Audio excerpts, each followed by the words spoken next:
Hey everyone, this is Laura Gadenik with Laura Gadenik Astrology, and I'm here to give you the astrology for the week of May 3rd through the 9th, 2021. So this is a really fun week, I think, astrologically speaking. Monday the 3rd, we start off with Mercury in Taurus making a square to Jupiter in Aquarius, while the Sun in Taurus makes a square to Saturn. So Mercury is the planet of our mind, how we think, converse, communicate, exchange ideas, and exchange pretty much anything. And Jupiter is the planet of beliefs, inspiration. Jupiter tends to make things bigger, better, often brings good fortune. So you might feel mentally inspired on Monday. You know, might have like a lot of ideas, a lot of visions or plans, or feel anxious to get started on something. But the Sun making a square to Saturn might feel a little bit like a restraint, like there's some sort of limit or block. The Moon is in Aquarius at this time as well. And, you know, I think it'll be making an aspect to Saturn on Monday. So there is that sense of emotional restraint or heaviness, or maybe just feeling kind of tired. So this is the one day that's like not as fun, maybe, you know, with the Sun making the square to Saturn. You know, there's this quality of being mentally inspired, that's Mercury, Jupiter, to do something that requires hard work or hard labor. Like maybe you're feeling inspired to get out in the garden and to get your garden beds going, but it just feels like a lot of work, or there's a lot of planning that needs to be done. And that's something I'm thinking about. You might be having some ideological ideas around Taurian values, such as land, money, food, agriculture, beauty. And so, you know, because those are all Taurian things. And Jupiter in Aquarius is especially kind of ideological and has high standards around those things. So you might, that might be where some of your ideas are kind of focused on, I guess you could say. So yeah, this might be kind of a day where there's a lot going on mentally for you, and it might just feel like you have a lot on your plate, a lot going on. So definitely take things slowly. Making a solid plan is always helpful. Maybe like a timeline or a time frame in which to get all of these things done, because it's unlikely that you're gonna be able to get it all done tomorrow or even over the next couple days or week. So, okay, so later on in the day on Monday, we have Mercury heading into Gemini around 8:49 p.m. Mountain Time. Gemini is one of the signs that Mercury functions really well in. It's one of its home signs.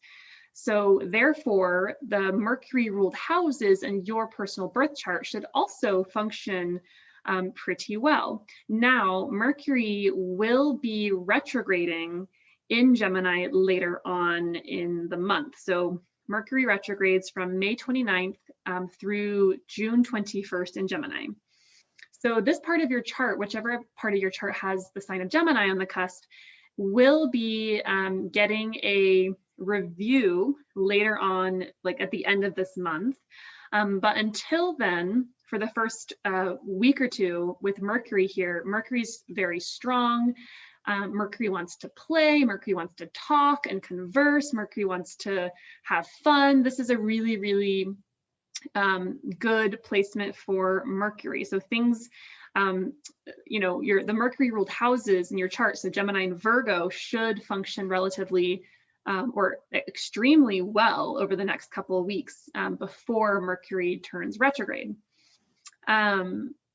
So yeah, Mercury is about, once again, communicating, exchanging ideas, your beliefs, your mind, your mentality. So communicating is emphasized, and the mind, things of the intellect, are emphasized during this time. So you know, this is a time period to gather and disperse information, ask questions, be curious, do anything mercurial. So anything that involves writing, studying, learning, maybe taking a course of some kind, buying or selling if you like own a business or you're into trading, or, you know, even like getting rid of all of your old stuff in your house, like selling it on Facebook Marketplace or on eBay or something like that. You know, that's very mercurial. So yeah, whatever you can do to enhance communications or use your mind in some way that's going to be, you might have a natural inclination to do so anyway, and it's going to be beneficial for you. The other thing I'll say, so Mercury is in Gemini until July 11th. And that's once, that's including the retrograde. So Mercury here is here for a very long time, pretty unusual for Mercury. Normally Mercury travels through a sign within 2 to 3 weeks. So Mercury is spending a significant amount of time in Gemini. So what part of your chart is this highlighting? What is going to be functioning really well, and then later on will be under review. If it's your first house, if you're Gemini rising, it's going to be about self. Who am I? What do I want? Body, things like getting into shape for this very first house. Relationships can come into play with first house stuff, like what do I want in relationships? If it's second house, it'll be finances, money, your resources, your stuff, your belongings. Third house might be siblings, things happening in your local community, in your neighborhood, maybe learning, dreams, K through 12 education if you have kids or something like that. And yeah, fourth house would be home and family, parents, land. Fifth house would be pleasures, beauty, self-expression, art, creativity, enjoyment, leisure, the arts, even romance. Sixth house would be work, health, and service, and even, what is it? Oh, small pets, kind of random. Seventh house would be relationships, in particular, like partnerships, like you have a contract with someone, like marriage or a business partner, or someone that's in your life in a significant way, mainly relationships. Eighth house is other people's money, debt, taxes, credit, money that doesn't belong to you. Eighth house can be, people, it can be a house of suffering. So if someone in your life is going through a hard time, whether mentally or physically, there could be some review with that. Eighth house is the house of death as well. Not to say that necessarily someone will die, but it's a house of crisis. So keeping that in mind, there could be something in review regarding a crisis in a person's life if you have Gemini in the eighth house. Ninth house, study, travel, higher study in particular, religion, philosophy, beliefs, publishing.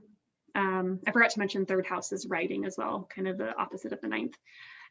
If Mercury retrograde is happening in the 10th house, career, vocation, authority figures, your calling, where you're headed in life. 11th house is friends, communities, hopes and dreams and wishes, kind of similar to the 10th. Where are you headed?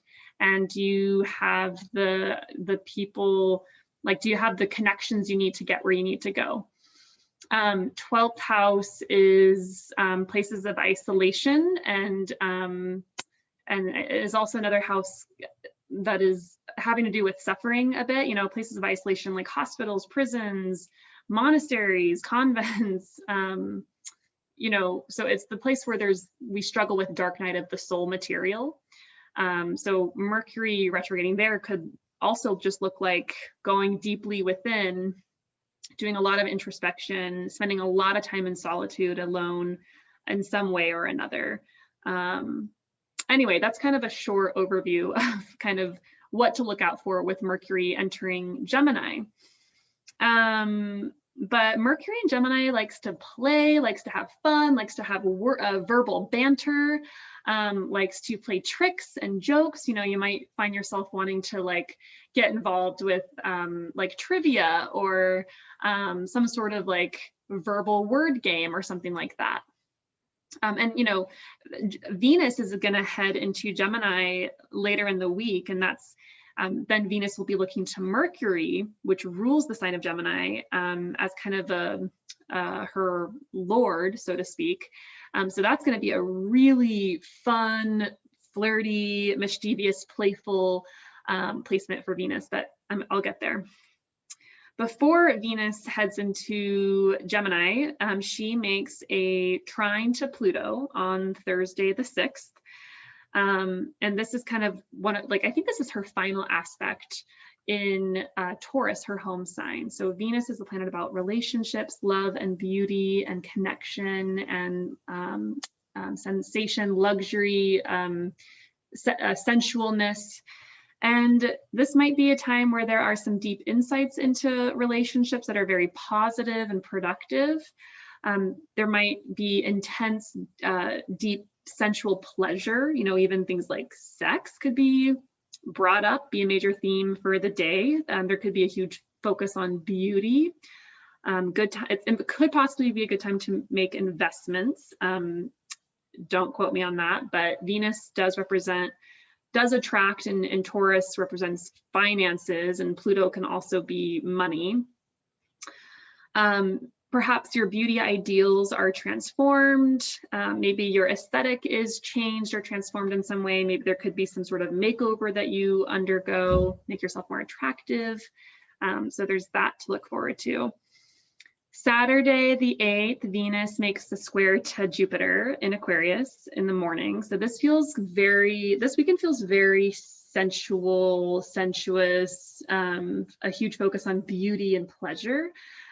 Venus and Jupiter together kind of help each other out. They're both benefics and they both want to have a good time. So the one thing to watch out for with Venus, Jupiter in a square is being excessive and doing things you might later regret.